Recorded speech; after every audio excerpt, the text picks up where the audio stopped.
Hello, सो क्या हाल चाल। आज हम लोग यहाँ पर जीओसी के क्वेश्चंस करने वाले हैं, जनरल ऑर्गेनिक केमिस्ट्री के, जिसमें हम लोग यहाँ पर section A, section B, section C के क्वेश्चंस करेंगे। और इसमें सबसे पहले आज हम लोग यहाँ पर सेक्शन ए के क्वेश्चंस करने वाले हैं। चलिए यहाँ पर स्टार्ट करते हैं। तो आइए यहाँ पर देखते हैं जीओसी, जिसमें हम लोग यहाँ पर आइसोमेरिज्म, आईयूपीएससी, इन सब के क्वेश्चंस रहेंगे। साथ ही साथ रिएक्शन मैकेनिज्म के क्वेश्चंस यहाँ पर रहेंगे, प्यूरिफिकेशन मेथड्स के, और वहाँ पर जो भी आपके जिल्डाल मेथड, ड्यूमा मेथड, इन सब के क्वेश्चंस है, वो सारे क्वेश्चंस आपको यहाँ पर मिलने वाले हैं। तो चलिए यहाँ पर एक एक करके देखते हैं। पहला सेक्शन यहाँ पर स्टार्ट करते हैं, सेक्शन ए। और सेक्शन ए में अगर हम लोग आते हैं तो यहाँ पर देखते हैं कि पहला ही क्वेश्चन कौन सा दिया गया आपको बताइए, विच of the following homologous incorrect general formula. आपको यहाँ पर कुछ कंपाउंड्स दिए गए, उनका नाम और उनका सामने उनका जनरल फॉर्मूला दिया गया और कहा गया कौन सा जनरल फॉर्मूला होमोलॉग्स के लिए फिट नहीं बैठ रहा है। अगर हम एल्काइन का फॉर्मूला देखें तो एल्काइन के फॉर्मूला में लिखा गया CnH2n-2, सही कह रहे हैं, ठीक है। CnH2n-2 एल्काइन का फॉर्मूला, ये तो सही है। फिर एल्केनॉल मतलब अल्कोहल की बात करते हैं। जितना एल्केन का फॉर्मूला, कार्बन हाइड्रोजन को देखेंगे तो आपको केवल एल्केन दिखेगा, एक ऑक्सीजन आ जाए तो आप बताएंगे वो अल्कोहल बन जाता है, ये भी सही है। एल्केनल की बात करते हैं एल्डिहाइड। एल्डिहाइड का फॉर्मूला CnH2n+1 करके इन्होंने गड़बड़ कर दिया, इसी की वजह से आप बताओगे ये गड़बड़ है, क्योंकि इसका सही फॉर्मूला ये होना चाहिए। बताते हैं यहाँ पर Cn, हम कहते हैं यहाँ पर CnH2nO। अगर ऐसा होता तब हम वहाँ पर कहते हैं कि सही था, लेकिन यहाँ पर इन्होंने गड़बड़ कर दिया। और CnH2n एल्कीन प्लस O2, आप बताएंगे ये हमारा कार्बोक्सिलिक एसिड और एस्टर का फॉर्मूला होगा, सही है। तो आपसे पूछा गया जो इनकरेक्ट हो आप बताओ, ये एल्डिहाइड का इन्होंने फॉर्मूला बताया ये गलत है, तो आपका सी वाला यहाँ पर करेक्ट हो जाता है। चलिए अगला क्वेश्चन यहाँ पर देखते हैं हम लोग। एक आईयूपीएससी नाम आपको यहाँ पर बताना है। चलिए यहाँ पर देखें, इस आईयूपीएससी नॉमेनक्लेचर में अगर हम लोग देखें, यहाँ पर एक कार्बोक्सिलिक ग्रुप, अगर 5 कार्बन का यहाँ पर चेन है, 1 साइक्लिक रिंग है, 2, 3, 4 और 5। अगर यहाँ पर देखते हैं एक कार्बोक्सिलिक ग्रुप लगा हुआ है और एक मेथाइल ग्रुप और बिया, 4 लोग यहाँ पर लगे। तो अब हमें इस रिंग के ऊपर नंबरिंग करनी होगी, क्योंकि यहाँ पर ग्रुप्स लगे। लेकिन नंबरिंग हमें ऐसे करना है कि आपको देखना है कोई फंक्शनल ग्रुप तो नहीं, आप बताओगे हाँ ये एक फंक्शनल ग्रुप है, तो हमें प्रायोरिटी उसी को देना है और नंबर 1 कार्बन उसी को कह देना। अब उसके बाद हमें ऐसे चलना है कि जिससे और जो बचे हुए जो साइड चेन्स हैं और जो सब्स्टिट्यूट है उनको कम से कम नंबर मिले। इस हिसाब से नंबर 1 इनको मिला तो 2 इनको मिल जाएगा, ये 3, ये 4 और ये क्या हो जाएंगे 5 आ जाते हैं। तो ऐसा कुछ यहाँ पर हो जाता है। अब आपने नंबरिंग अगर कर लिया, बस नाम लिखने का तरीका, पहले हम सब्स्टिट्यूएंट्स को लिखते हैं तो यहाँ पर कहेंगे 4 पे क्या हो जाएगा ब्रोमो। अब बताओगे 4 पे ब्रोमो, फिर 2 पे क्या है मेथाइल, फिर उसके बाद हम इनको लिखते हैं यहाँ पर साइक्लोपेंटेन, फिर उसके बाद कार्बोक्सिलिक एसिड लगाएंगे, साइक्लोपेंटेन कार्बोक्सिलिक एसिड। तो अब बताओगे इसका क्या हो जाएगा नाम, सेकंड B1।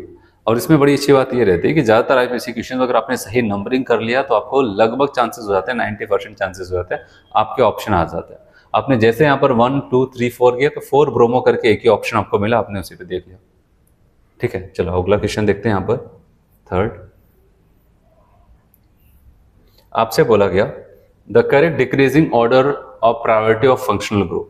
फंक्शनल ग्रुप का डिक्रीजिंग ऑर्डर आपसे बोला गया है, तो आपको बताया है कि ये करेक्ट ऑर्डर्स की बात करते हैं, कार्बोक्सिलिक एसिड सबसे बाद आता था, फिर वहाँ पर आपको होता है सल्फोनिक एसिड, फिर एस्टर आता था, ठीक है। तो ऐसे ऑर्डर वहाँ पर होता था। उसके बाद फिर जा करके कहीं पर एसाइल क्लोराइड, एमाइड आता था, फिर नाइट्राइल आता था, फिर एल्डिहाइड, फिर कीटोन, तो उसके बाद OH आता था, फिर अमीन आता था। तो अब बताओ कि यहाँ पर ये वाला आपका सही हो जाएगा, ठीक है। ये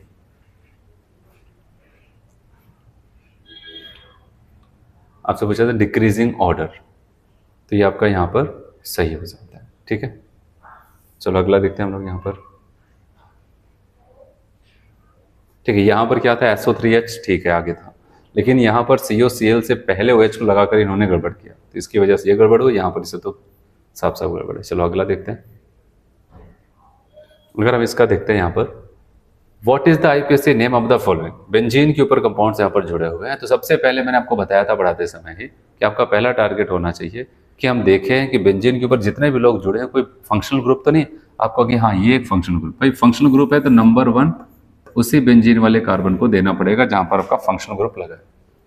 अब उसके बाद ये 1 हो जाएगा, तब आपको ऐसे 2 रास्ते यहाँ से होकर के आओ या फिर यहाँ से, लेकिन आपको उस रास्ते से जाना है जहाँ से साइड चेन आपको जल्दी जल्दी मिले। अगर ये 1 हुआ तो ये आपका 2 हो जाएगा, ये 3, ये 4, ये 5 और ये क्या हो जाएगा 6 हो जाता है। तो अब हिसाब से अगर हम देखते हैं तो आप बताएंगे यहाँ पर क्या हो जाता है, दूसरे पे आपको ब्रोमो और चौथे पे आपको क्या मिलेगा, इथाइल। तो आप जैसे जैसे चलते हैं आपको यहाँ पर 2 ब्रोमो करके एक ही ऑप्शन मिलता है, 2 ब्रोमो 4 पे इथाइल, फिर बेंजीन, आप इसको एक साथ मिल सकते हैं बेंजीन कार्बोक्सिलिक एसिड बोल सकते हैं मिला करके, हो गया। देख रहे हैं यहाँ पर, तो ऐसे इसको हम लिख सकते हैं। चलिए अगला देखते हैं यहाँ पर। इस क्वेश्चन में आपसे कहता है which of the following have secondary hydrogen atom, और आपसे पूछा गया कैरेट कोड। आपको 1 2 3 4 4 लोग दिया गया और चारों में कह रहा है कि जहां पर हाइड्रोजन हो तो केवल सेकेंडरी हो, ऐसे कौन से ऑप्शंस होंगे। तब अगर मैं आपको यहाँ पर बताऊँ, ये सब के सब जो कार्बन आपको दिखाई दे रहे हैं यहाँ पर बेंजीन वाले रिंग पे, ये सब के सब सेकेंडरी कार्बन है और इन सब के पास एक एक हाइड्रोजन है। इन सब के पास अगर आप आएंगे तो आपको एक H देखने को मिलेगा। और आपको पता है सेकेंडरी कार्बन से जुड़े हुए H को क्या बोला जाता है, सेकेंडरी H। तो सवाल आता है यहाँ पर ये 2 कार्बन और है ना, इनको अगर देखें ये टर्शरी हाइड्रोजन, टर्शरी कार्बन है, क्या इसके पास हाइड्रोजन है, नहीं। टर्शरी कार्बन पाया जा रहा है लेकिन उसके पास हाइड्रोजन नहीं है। हाँ, सेकेंडरी कार्बन पाया जा रहा है, उनके पास हाइड्रोजन है। तो बताओगे ये वाला होगा, क्योंकि इसमें जो भी H है वो सबके सब सेकेंडरी। ऐसा इनके पास भी आएंगे तो यहाँ पर भी आप बताओगे ये सबके सब सेकेंडरी कार्बन है, ठीक है, यहाँ पर ऐसे। और अब बताओगे ये 2 लोग टर्शरी है और यहाँ से हमें मतलब नहीं क्योंकि यहाँ पर H है नहीं, इन सबके पास H है, तो बताओगे ये भी हो जाएगा। अब आते हैं थर्ड वाले। अब बताओगे ये भी सेकेंडरी कार्बन, इसके पास सबके पास H है क्योंकि कार्बन 4 बॉन्ड बनाता है, 1 2 3 दिख रहा है, एक जो नहीं दिख रहा वो H को दिखा रहा है। लेकिन इस वाले कार्बन को अगर हम देखें ये प्राइमरी और इसके पास ये प्राइमरी H, आपको उसी ऑप्शन को टिक करना था जहां पर सब के सब अगर है तो सेकेंडरी, ये ऑप्शन गया।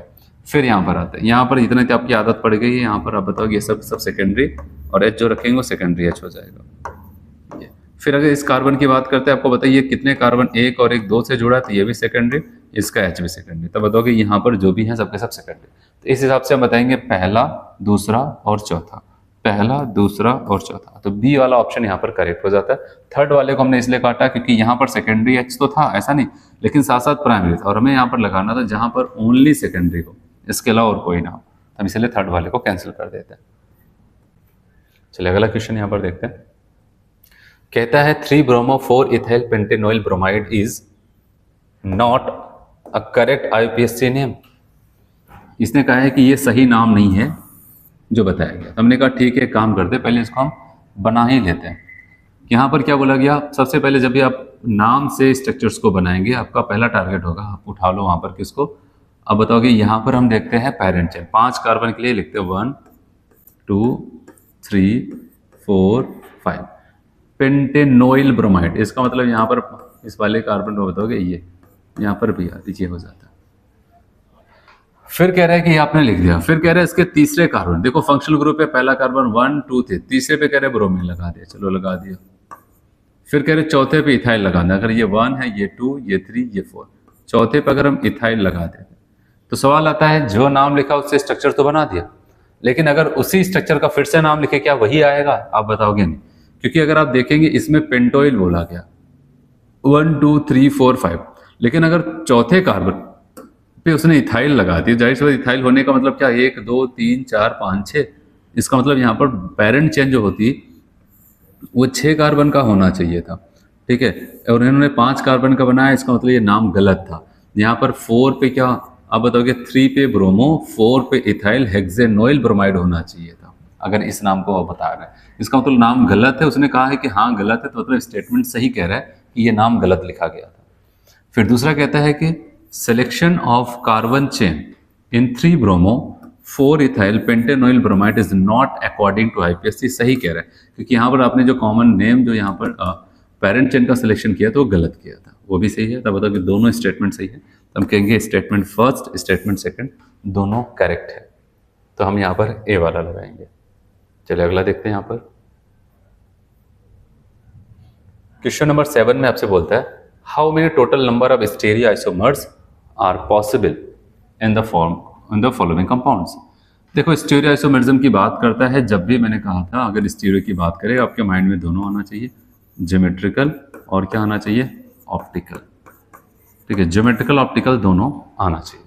अब अगर हम बात करते हैं यहाँ पर इसको देखें तो ज्योमेट्रिकल के लिए आपको क्या कंडीशन चाहिए था, डबली बॉन्डेड कार्बन हो, दोनों लोग अलग हो, यहाँ पर ये, यहाँ पर H अलग है, यहाँ पर ये पूरा इतना बड़ा सा ग्रुप और H अलग है। तो बताओ कि ज्योमेट्रिकल तो यहाँ पर फिक्स है, और ज्योमेट्रिकल फिक्स है तो ज्योमेट्रिकल के साथ दो आइसोमर बनते थे कौन, अब बताओ कि इसी में हो जाएगा एक सिस फॉर्म आ जाएगा और दूसरा क्या बन जाएगा आपका ट्रांसफॉर्म आ जाता है। तो ज्योमेट्रिकल की वजह से दो आइसोमर्स बन के तैयार हो जाएंगे। फिर अगर हम बात करते हैं ऑप्टिकल, ऑप्टिकल के लिए हमें चाहिए था कायरल कार्बन, यहाँ पर एक कायरल कार्बन है और कायरल कार्बन की वजह से मैंने कहा था डेक्स्ट्रो एंड लियो, तो दो इनकी वजह से दो इनकी वजह से टोटल कितने हो जाएगा, 4 टोटल स्टीरियो आइसोमर्स यहाँ पर होना चाहिए, 2 ज्योमेट्रिकल 2 ऑप्टिकल। ठीक है, चलिए अगला देखते हैं यहाँ पर। The IUPAC name of the following compound is, इसका आईयूपीएसी नाम क्या होगा। अगर आप देखें यहाँ पर देखो एक साइक्लोहेक्सीन दिया गया है। जब भी रिंग के ऊपर आपको देखना हो, नंबरिंग करना हो, तो आपका पहला काम होगा कि कोई फंक्शनल ग्रुप तो नहीं, और आपके एनसीईआरटी में साफ साफ लिखता है NO2 group, OR group, alkyl group, halogens, ये सब के सब always substitute as a prefix लिखे जाते हैं। ठीक है, इनको फंक्शनल ग्रुप की तरह नहीं ट्रीट करता। अगर ये सब साइड चेन है तो अब हम क्या करते हैं, यहाँ पर एक डबल बॉन्ड है, इनसे ज्यादा इज्जत हम देंगे किसको, डबल बॉन्ड को। अब नंबरिंग ऐसे करना है कि डबल बॉन्ड आपका नियरेस्ट हो, पहले आए। तो अब आपको बताया डबल बॉन्ड पे हम जब नंबरिंग करते हैं तो ऐसा याद रहे कि दो लगातार नंबर के बीच में डबल बॉन्ड आने चाहिए। ऐसा ना हो कि आपने यहाँ पर 1 2 कर दिया, ऐसे चलेगा नहीं, तो 1 और 6 पे आ जाएगा। आपको ऐसे करना है कि दो लगातार जो कॉन्टिन्यूअस नंबर के बीच में डबल बॉन्ड आना चाहिए, और हमारा टारगेट इसको कम से कम नंबर मिले। तो अगर हम इसको नंबरिंग ऐसे करते हैं 1 2, तो चलो पहले और दूसरे के बीच में आ गया। अब हमारा टारगेट है कि इसके साथ साइड चेन जल्दी मिल जाए, आप इसको 3 कर दो, तो ये 4, ये 5 और ये 6 आ जाएगा। अच्छा, अब ऐसे यहाँ से नंबरिंग करते हैं 1 तो 2 हो जाता, 3 तो 4, आपका साइड चेन चौथे पे मिलता। अगर आप ऐसे करते हुए आते, ऐसे जाते हैं तो तीसरे पे मिल जाता है। ये नंबरिंग का तरीका अच्छा है, आप डबल बॉन्ड को भी जल्दी कवर कर लिए और साइड चेन को भी आपने जल्दी कवर कर लिया, तो ये आ जाता है। अब इसका नाम लिखते हैं। आपको बताइए पहले हम साइड चेन प्रीफिक्स को लिखते हैं। ये मेथॉक्सी M से स्टार्ट होगा, ये नाइट्रो N से स्टार्ट होगा। तो आप यहाँ पर देख रहे हैं कि पहले इन्हीं को लिखते हैं। 5 पे क्या हो जाएगा, मेथॉक्सी, और जैसे आपने नंबरिंग किया 5 मेथॉक्सी लिखा, आपने कहा एक ही ऑप्शन है यहाँ पर 5 मेथॉक्सी। अच्छा, यहाँ पर अगर देखा जाए 3 नाइट्रो 5 मेथॉक्सी इसमें लिखा है, लेकिन आपको बताया अल्फाबेटिकली ये पहले आता है M, तो पहले अल्फाबेटिकली वाले को 3 पे नाइट्रो, फिर साइक्लोहेक्सीन, तब बताओ कि B वाला करेक्ट हो जाएगा। ऐसा हम लोग को करना था। चलिए अगला देखते हैं। तो 9 नंबर में आपको यहाँ पर कहता है IUPAC name of the given compounds. फिर से पहला टारगेट, ब्रोमीन कोई फंक्शनल ग्रुप है नहीं, OR नहीं, ठीक है, NO2, इनको ऑलवेज प्रीफिक्स की तरह ही लिखा जाता है। तो अब अगर हम इनको देखें तो आपका पहला काम होना है नंबरिंग, और अगर सबके सब प्रीफिक्स हैं, कोई फंक्शनल ग्रुप है, तो नंबरिंग ऐसे करेंगे वहां पर उनके लोकेंट का सम मिनिमम आए। अब हमें अगर ऐसा नंबरिंग करना है तो मैंने आपको इस पे बहुत सारी प्रैक्टिस कराई थी, आपको क्वेश्चंस कराते समय। बताओगे नंबर 1 इसको दे दो, 2 इसको दे दो, 3 और 4 ऐसे कर दो, तो जिसमें लोकेंट का सम 1 + 2 + 4 आपका टोटल 7 आएगा। इसके अलावा और कोई नंबरिंग करेंगे तो 7 से ज़्यादा ही आएगा। तो इसलिए आप बताओगे ये नंबरिंग का सबसे बेस्ट तरीका है। तब बताओगे 4 पे ब्रोमो है, अल्फाबेटिकली ये B से स्टार्ट होगा, ये M से स्टार्ट होगा, और ये नाइट्रो N से स्टार्ट होगा। तो हम अल्फाबेटिकली लिखते हैं सबसे पहले 4 पे ब्रोमो, और जैसे 4 ब्रोमो देखा तो आपने कहा कि अल्फाबेटिकली और 4 ब्रोमो एक ही ऑप्शन में है। फिर उसके बाद क्या हो जाता है, यहाँ पर भी था लेकिन अल्फाबेटिकली सही नहीं था। तो बताओ कि 4 ब्रोमो के पास 2 पे क्या हो जाएगा, मेथॉक्सी, OR है, फिर 1 पे क्या हो जाएगा, नाइट्रो, फिर बेंजीन। तो बताओ कि D वाला ऑप्शन यहाँ पर करेक्ट हो जाता है। चलिए अगला देखते हैं। Which of the following name does not fit to a real name? कौन सा ऐसा नाम है जो सही नाम से फिट नहीं बैठ रहा है। तो आपको इससे क्वेश्चन से आपको उसका स्ट्रक्चर्स बनाना पड़ता है। जैसे पहला यहाँ पर आते हैं, इसमें आपको बताया गया है 3 मेथाइल 3 हेक्सेनोन। हेक्सेनोन मतलब कीटोन, 6 कार्बन का है 1, जैसे अगर बना दे CH3 CH2, और तीसरे पे कह रहे कीटोन है CO CH2 CH2 CH3, ये बताया गया। अच्छा ये बताओ, जब तीसरे पे वो ऑन लगा ही चुके, तीसरे पे मेथाइल कहाँ आ जाएगा, तीसरा वो यहाँ पर मेथाइल थोड़ी लगेगा।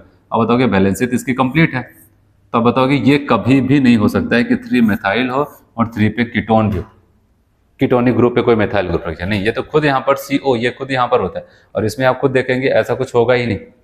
ठीक है, तो ऐसा कुछ यहाँ पर था, तो बताओगे आपका पहला ही वाला ऑप्शन क्या हो जाएगा, यहाँ पर इनकरेक्ट हो जाएगा। तो पहले वाले को टिक कर देते हैं, इसके अलावा सभी ऑप्शन को मिलाना तो मिला सकते हैं। चलो अगला देखते हैं। अगर देखें C6H5CN है, C6H5NC है, CN है और NC है। और विच टाइप ऑफ आइसोमर्स, इसमें कौन से प्रकार के आइसोमर्स पाए जाएंगे। तो आपको मैंने पढ़ाते समय बताया था साइनाइड, और एनसी का मतलब आइसोसाइनाइड, ये हो जाता है आपका साइनाइड, ये क्या हो जाएगा आपका यहाँ पर आइसोसाइनाइड,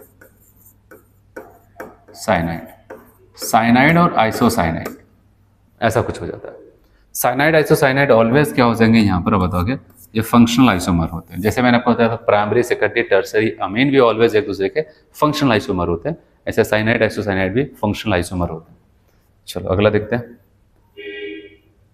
इसमें क्या बोला गया, कॉन्फ़िगरेशन आपको बताना, आरएस कॉन्फ़िगरेशन।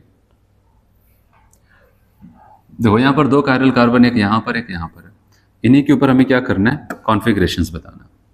ठीक है, ये कायरल कार्बन है और ये कायरल कार्बन। चलिए हम नंबरिंग करते हैं। मैंने कहा कायरल कार्बन से जुड़ा हुआ जो पहला कार्बन के पहला एटम होगा उसके एटॉमिक नंबर को देख करके नंबरिंग करते हैं। कार्बन है 6 रख रहा है, ये 8 रख रहा है, ये 1 रख रहा है, ये 6। अब बताओ कि नंबर 1 इस ऑक्सीजन को मिलेगा। नंबर 2 अगर देखिए कार्बन और कार्बन यहाँ पर टक्कर में, इनका जो अगला कार्बन होगा कार्बन से जुड़ा ऑक्सीजन डबल बॉन्ड से, ये है ऑक्सीजन इनका लेकिन सिंगल बॉन्ड, इसको प्रायोरिटी दिया जाएगा, तो ये 2। ठीक है, उसके बाद इनको 3 कहा जाएगा। अब आप देखो यहाँ पर 1 2 3 चलते हैं, तो अब बताओगे यहाँ पर कॉन्फ़िगरेशन कैसा हो रहा है, क्लॉकवाइज। क्लॉकवाइज का मतलब मैंने कहा था आर होना चाहिए था, और ऐसे नहीं। आप देखोगे लीस्ट प्रायोरिटी कहाँ पर, आप बताओगे लीस्ट प्रायोरिटी डैश पे है, तो जो है वही होगा। चलो अब दूसरा देखते हैं, यहाँ पर इस वाले पे आते हैं, तो यहाँ पर भी नंबर 1 इस वाले का इसको मिलेगा, नंबर 2 इनको मिलेगा, नंबर 3 इनको मिल जाता है, इनसे जुड़ा हुआ इस वाले बॉन्ड को। तब हम 1 2 3 ऐसे करते हैं। अब क्या देखते हैं, ऐसे जब करते हैं तो अब बताओ कि ये एंटी क्लॉकवाइज जा रहा है, एस होना चाहिए था, लेकिन मैंने कहा कि आपने देखा लीस्ट प्रायोरिटी ये था, ये क्या डैश पे, अगर जो डैश पे होता था जो आता था आंसर वही लगाते थे। अगर डैश के अलावा कहीं और है तो जो आएगा उसका उलट करके आंसर लगाएंगे, तो क्या हो जाएगा, आर हो जाएगा। तो बताओ इस कायरल कार्बन का भी कॉन्फ़िगरेशन आर और इनका भी आर, तो हम कौन सा लगाएंगे, सी वाला, आर आर कॉन्फ़िगरेशन यहाँ पर पाया जाएगा। तो चलिए यहाँ पर नेक्स्ट देखते हैं हम लोग। चलो इस वाले में देखते हैं क्या होगा। देखो यहाँ पर फिर से हमें एब्सोल्यूट कॉन्फ़िगरेशंस बताना है, लेकिन यहाँ पर आप देखें 2R 3S 2R 3 ऐसे ऐसे करके बताएंगे। ये 2 और 3 का मतलब क्या है, तो आपको ये समझना 2 और 3 का मतलब, अगर इस कंपाउंड्स का हम IPSC नाम लिखते तो ये कार्बोक्सिलिक एसिड नंबर 1 कार्बन ये लेता, दूसरा इसको मिलता, तीसरा इसको, चौथा इसको। तो आपको पता है इसमें कौन कौन से कार्बन कायरल कार्बन है, दूसरा और तीसरा। तो इसमें जो आपको ये बताया गया वो इस वाले कार्बन का कॉन्फ़िगरेशंस, और जो थर्ड लिख रहा है यहाँ पर वो इस वाले कार्बन का कॉन्फ़िगरेशंस है। ठीक है, अब चलो हम पहले 2 वाले को देखते हैं, ये वाले कार्बन का, इस कायरल कार्बन का कॉन्फ़िगरेशन। नंबरिंग करना याद रखना, नंबर 1 ये लेके जाएगा। अब देखना दूसरी चीज, अब यहाँ पर क्या हो जाएगा, आपको पता है ये कार्बन है, ये भी जो है कार्बन ही है, दोनों टक्कर में, दोनों के एटॉमिक नंबर सेम है। तब सवाल आता है इससे डिसाइड नहीं हो पा रहा है। अब अगले एटम से देखेंगे, इसी से जुड़ा, इनसे जुड़ा अगला एटम ऑक्सीजन, इनसे जुड़ा अगला एटम कौन है, क्लोरीन। तो बताओ कि क्लोरीन को प्रायोरिटी जाएगी, तो इसीलिए अब क्या हो जाएगा, इनको 2 ना देकर के याद रखना, यहाँ पर मैं इस कलर से जो लिख रहा हूँ ये 2 होगा, तो इनके हिस्से में 3 आएगा, क्योंकि चारों बॉन्ड इसके, एक ये और ये तो लीस्ट प्रायोरिटी है। तो बताओगे नंबरिंग करते हैं 1 2 3, ये नंबरिंग यहाँ पर 1 2 3 जब नंबरिंग हमने किया तब कहेंगे ये तो क्लॉकवाइज घूम रहा है। तो आपको लग रहा था 2R होना चाहिए, लेकिन मैंने आपको क्या सिखाया था, लीस्ट प्रायोरिटी हॉरिजॉन्टल पोजीशन पे है, तो इसको कैंसिल करके यहाँ पर आप पलट दो आंसर। R आ रहा था, तुमने इसको क्या कर दिया, S। अब बताओगे 2S आ जाता है। फिर अगला देखते हैं, अब इस वाले कायरल कार्बन में नंबरिंग करते हैं जिसका नंबर वैसे 3। तो अब बताओगे सबसे ज्यादा एटॉमिक नंबर तो इसी का होगा 1। अब 2 में अगर बात करते हैं, ये कार्बन, इनके पास अगला एटम हाइड्रोजन, इनके पास ऑक्सीजन। तो अब बताओगे नंबर 2 इनको दिया जाएगा और नंबर 3 इनको दिया जाएगा। और जब हम कॉन्फ़िगरेशन करते हैं, बताओगे 1 2 3, तो अब बताओगे ये कैसे घूम रहे हैं, अब बताओगे ये उल्टा घूम रहे हैं। उल्टा घूम रहे हैं तो यहाँ पर क्या होना चाहिए, 2S 3। अब बताओगे 3S होना चाहिए था, लेकिन आपने क्या देखा, लीस्ट प्रायोरिटी कहाँ पर, हॉरिजॉन्टल पर। बताओगे बदलो इसको, आप कहेंगे 3R आ जाएगा, ऐसा समझ में, 2S 3R। तो बताओगे 2S 3R, तो कौन सा ऑप्शन हो जाएगा यहाँ पर 13 में, आपका C वाला ऑप्शन यहाँ पर सही हो जाता है।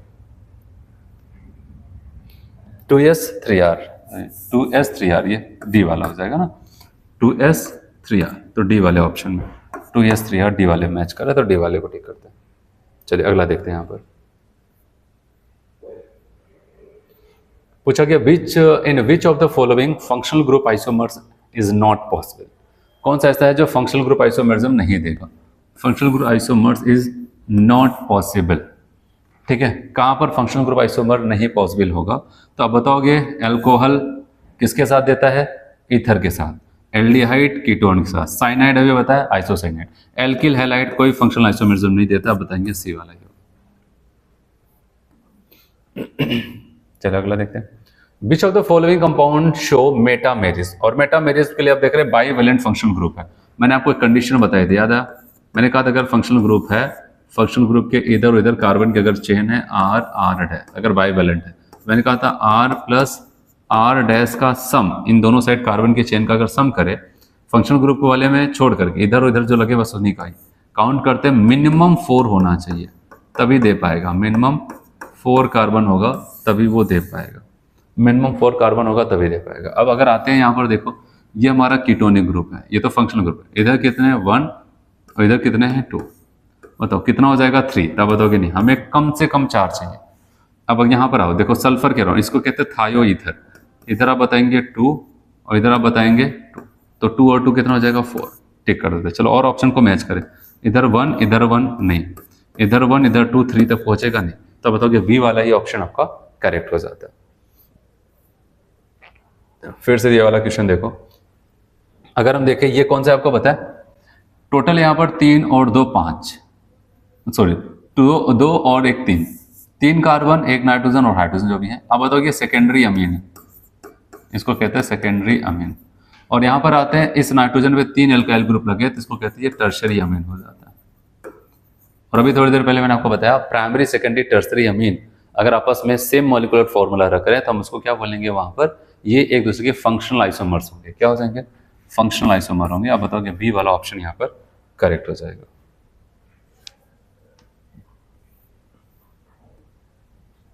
चलो अगला देखते हैं यहाँ पर 17। CH3CHCl CH2CHO एंड ये सेम यहाँ पर लिखा गया। यहाँ पर थोड़ा सा बदलाव करना पड़ेगा, थोड़ा सा करेक्शन है। ये पहला कंपाउंड है, दूसरे कंपाउंड को यहाँ पर मैं आपको करेक्ट करके बताऊँ। यहाँ पर हमें क्या करना है? यहाँ पर H कर देना, ठीक है? आपको यहाँ पर क्या करना है? H कर देना हाइड्रोजन, और यहाँ का जो था अब इसको हमें क्या करना है? यहाँ पर क्लोरीन लगा देना, ठीक है? क्योंकि यहाँ पर मिसप्रिंट था, आपको ये सही करना पड़ेगा। ये क्लोरीन कर दिया। अब अगर हम इससे कंपेयर करें तो क्या हो जाएगा? अगर मैंने यहाँ पर क्लोरीन लगाया ये COCl हो जाता है। COCl का मतलब एसाइल क्लोराइड हो जाएगा। अगर मैंने यहाँ पर क्या किया? एल्डिहाइड लिया और यहाँ पर क्लोरीन, अब बताओ कि ये क्या हो जाएगा? 1 2 3 क्लोरो ब्यूटेनल। तो बताओ कि ये दोनों में देखें मॉलिक्यूलर फॉर्मूला सेम होगा, और इसमें जो फंक्शनल ग्रुप यूज किया गया वो है एल्डिहाइड। इसमें जो बना दिया जाता है वो क्या हो जाता है? आपका एसाइल क्लोराइड। ये एक अलग फंक्शनल ग्रुप, अलग फंक्शनल ग्रुप है। तो अगर इसमें आप करेक्शन कर ले जाते हो, यहाँ पर H कर देते हो, यहाँ पर Cl, तो ये एक दूसरे के कौन से आइसोमर बनेंगे? वहां पर फंक्शनल आइसोमर बनते हैं। और अगर आप नहीं करते हो तो यहाँ पर सेम स्ट्रक्चर था तो उसको हम आइडेंटिकल में रखेंगे और कोई ऑप्शन मैच नहीं करेगा। तो इसमें मिसप्रिंट था तो आप इसको करेक्ट करके 4th ऑप्शन लगाना। चलो अगला क्वेश्चन आपको कहता है, यहाँ पर हम देख रहे हैं एग्जिबिट स्ट्रक्चर दिया गया और बताया गया एग्जिबिट कौन सा आइसोमरिज्म करेगा। आप बताओगे डबल बॉन्ड देख करके हमने सोचा यहाँ पर देख लेते हैं कौन सा ज्योमेट्रिकल, लेकिन यहाँ पर दोनों ग्रुप सेम हो गया, डबल बॉन्डेड कार्बन, ज्योमेट्रिकल भूल जाओ। फिर यहाँ पर आपने देखा कि यहाँ पर एक कार्बन है, क्या इसमें कायरल होगा? आपने कहा चेक करते, एक H है, दूसरा COH है, तीसरा मेथाइल है और चौथा ये।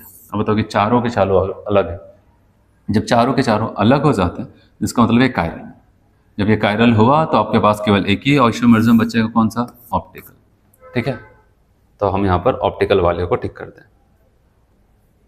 चलिए अगला क्वेश्चन देखते हैं। यहाँ पर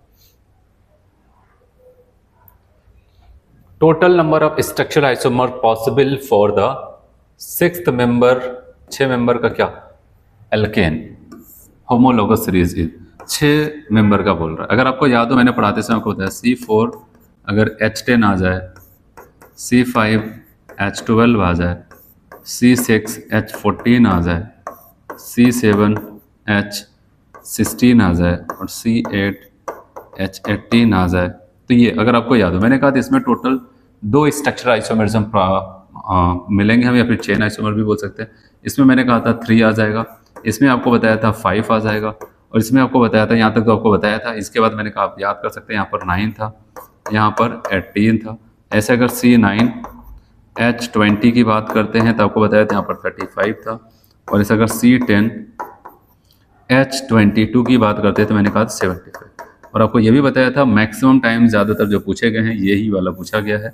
अगर बहुत उनका मन किया आगे तक आने का तो यहाँ तक टच कर सकते हैं, इसके आगे आने के चांसेस बहुत कम होते हैं, क्योंकि आपको या तो रटा होगा तभी बता सकते हैं, बना नहीं सकते। इन सब में आपको अगर नहीं रटा है तब बना करके वहाँ पर बता सकते हैं, तो इसलिए हम बताएंगे यहाँ पर हम 5 वाले को लगाएंगे, सी वाला ऑप्शन, क्योंकि आपको 6 मेंबर का बोला था ना, इसकी बात किया था।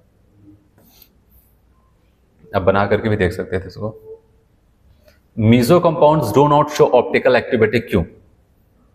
क्योंकि उसमें सिमेट्री पाई जाती है। ऐसा कोई भी कंपाउंड अगर उसमें सिमेट्री पाई जा रही है ऑप्टिकल एक्टिविटी शो नहीं करेगा।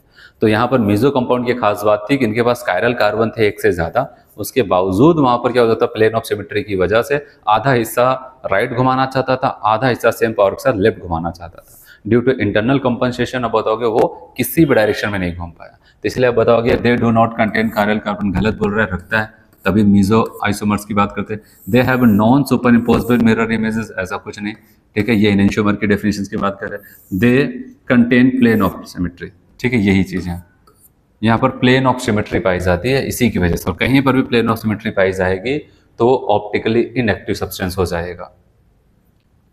चलिए अगला क्वेश्चन देखते हैं। Naphthalene can be easily purified bye, देखो मैं आपको बता दूं नेप्थलीन के बारे में, नेप्थलीन के पास सब्लिमेशन की प्रॉपर्टीज पाई जाती है।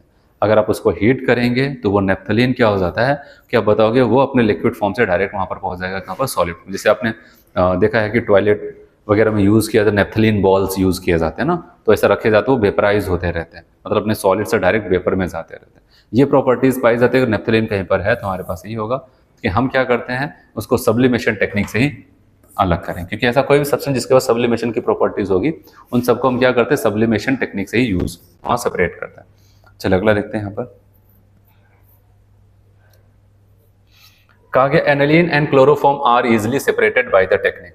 ये सब मैंने कहा था बहुत इंपॉर्टेंट जोन है, आपसे क्वेश्चन हर साल पूछता है, ठीक है, कभी कभार छोड़ देता नहीं है, तो इससे पूछा जाता है। जितने भी प्यूरिफिकेशन के मेथड थे, क्रिस्टलाइजेशन, सब्लिमेशन, ठीक है, डिस्टिलेशन, और उसके बाद मैंने कहा था fractional distillation, steam distillation, distillation under reduce pressure, ठीक है, डिफरेंशियल एक्सट्रैक्शन, क्रोमेटोग्राफी, वो सारी चीज़ें एकदम टिप पे होना चाहिए, खासकर उनके एग्जाम्पल और उनकी टेक्निक्स, क्या उनका कॉन्सेप्ट था, किस प्रिंसिपल पे अलग करते थे।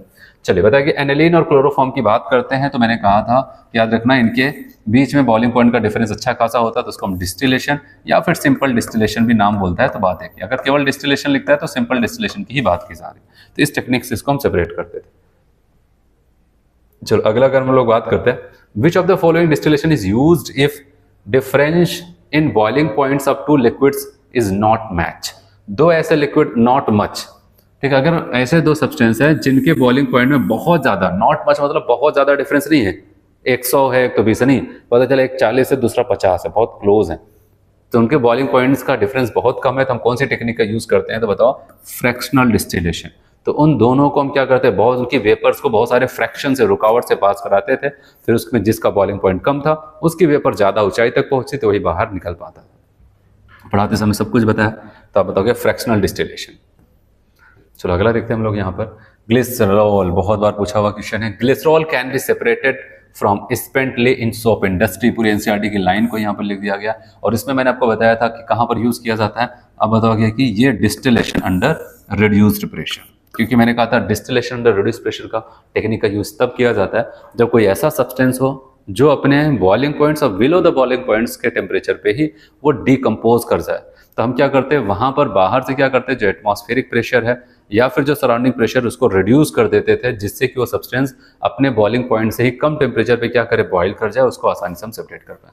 तो ये होता था distillation under reduce pressure. Example बहुत ही ज्यादा इंपॉर्टेंट था, याद रखना। फिर नेक्स्ट आते हैं हम लोग यहाँ पर in Lassaigne test. Lassaigne's test, blue colour is obtained if the organic compound contain nitrogen. सही कह रहा है, the blue colour is due to the formation. वो ब्लू कलर कौन से कंपाउंड की वजह से मिलता था, फॉर्मूला याद है, Fe4 FeCN का होल 6 का होल थ्राइस। देखो कहां पर लिखा है, Fe4 FeCN का होल 6 का, ये होल थ्राइस वाला जरूर याद रखना। Fe4 FeCN का होल 6 यहाँ पर भी लिखा था, Na3, चलो ये तो चलो ठीक है। अच्छा यहाँ पर K था, कल को यहाँ पर K4 Fe4 लिख देता, यहाँ पर 3 गायब कर देता, तो ऑप्शन तो बहुत दूर दूर थे, लेकिन अगर अच्छा ऑप्शन बनाता तो उसके लिए आप तैयार रहना। अच्छा इसका नाम भी याद है, मैंने कहा था फेरीफेरोसाइनाइड, क्या बताया था, फेरीफेरोसाइनाइड बताया था, वो भी याद रखना। चलिए अगला देखते हैं। फिर से आपसे कह रहा है कि Lassaigne test is not used for the detection of which element, कौन से एलिमेंट को डिटेक्ट करने के लिए लेसेन टेस्ट का यूज नहीं किया जाता है। तो लेसेन टेस्ट का जो यूज किया जाता है मैंने आपको बताया था, nitrogen, sulphur, halogen and phosphorus. याद रखना, इस पे भी क्वेश्चन पूछा जा सकता है। इनको ही डिटेक्ट करने के लिए लेसेन टेस्ट का यूज किया जाता है। और बताओगे हेलोजन है, नाइट्रोजन है, सल्फर है, कौन नहीं? कार्बन। तो कार्बन के लिए यहां पर नहीं यूज किया जाता है। चलो अगला आपको यहां पर बताता है, acidified sodium fusion extract on addition of ferric chloride, ferric chloride FeCl3 की बात कर रहा है। Solution gives blood red colouration, this confirm the presence of which of the following elements. कह रहे अगर हम क्या करते हैं, सोडियम फ्यूजन, सोडियम एक्सट्रैक्ट जो था जिसको लेसेन सॉल्यूशंस भी कहते थे, उसमें जब हम फेरिक क्लोराइड डालते थे ब्लड रेड कलर का एक सोल्यूशन मिल जाता था। ये हमें कौन से एलिमेंट को कंफर्म करके बताता है कि उसमें क्या प्रेजेंट था। तो आपको पता है क्या? सल्फर क्लोरीन नहीं, नाइट्रोजन सल्फर। ठीक है, तो मैंने आपको बताया था कि अगर नाइट्रोजन और सल्फर दोनों वहां पर प्रेजेंट हो गए तो वहां पर क्या हो जाता है, सोडियम एक्सट्रैक्ट जो बनेगा NaHCN बन जाएगा, सोडियम थायोसाइनेट बन जाता था। और सोडियम थायोसाइनेट जैसे FeCl3 से रिएक्शन करता था FeSEN का 2+ बन जाता था, जिसकी वजह से आप बताओगे कि वहां पर ब्लड रेड कलर आता था। तो ये सब याद रखना, नाइट्रोजन और सल्फर के दोनों एलिमेंट प्रेजेंट है तभी ब्लड रेड कलर वहां पर आया। चलिए अगला क्वेश्चन आपको यहां पर कहता है, in the Kjeldahl method for estimation of nitrogen present in a soil sample, ammonia evolve from 0.75 gram of sample neutralise. जो अमोनिया वहां से इतना ग्राम ऑर्गेनिक कंपाउंड से इवॉल्व हो रहे हैं उसको न्यूट्रलाइज करने के लिए इतना अमाउंट H2SO4 का खर्च करना पड़ा। ठीक है, तो पूछा गया परसेंटेज ऑफ नाइट्रोजन आपसे पूछा जा रहा है, तो हम क्या करेंगे। तो मैंने आपको बताया था जेल्डाल मेथड से जब पूछा जाए परसेंटेज ऑफ नाइट्रोजन तो फॉर्मूला बताया था 1.4/W, फिर कहा था N/B। N/B क्या हो जाएगा? मिली इक्विवेलेंट किसका? अमोनिया का। लेकिन अब तो अमोनिया का मिली इक्विवेलेंट तो दिया ही नहीं, तो मैंने कहा था कि अमोनिया जितना भी निकला है उसको पकड़ने के लिए इतना H2SO4 खर्च करना पड़ा। और लॉ ऑफ केमिकल इक्विवेलेंट ये कहता था same amount of gram equivalent आपस में रिएक्ट करते हैं। तो इसका मतलब क्या हो जाएगा कि जितना H2SO4 का ग्राम या फिर मिली इक्विवेलेंट खर्च हुआ इतना अमोनिया वहां पर रहा होगा। तो हम इसके ग्राम इक्विवेलेंट्स इसको देख लेते थे। अब बताओगे N बराबर 1.4/W और W की बात करते हैं 0.75। फिर N की बात करते हैं तो बताओगे N तो दिया नहीं, कोई बात नहीं, मोलरिटी में 2 से गुणा कर देंगे क्योंकि इनके लिए X की वैल्यू कितनी हो जाती है 2।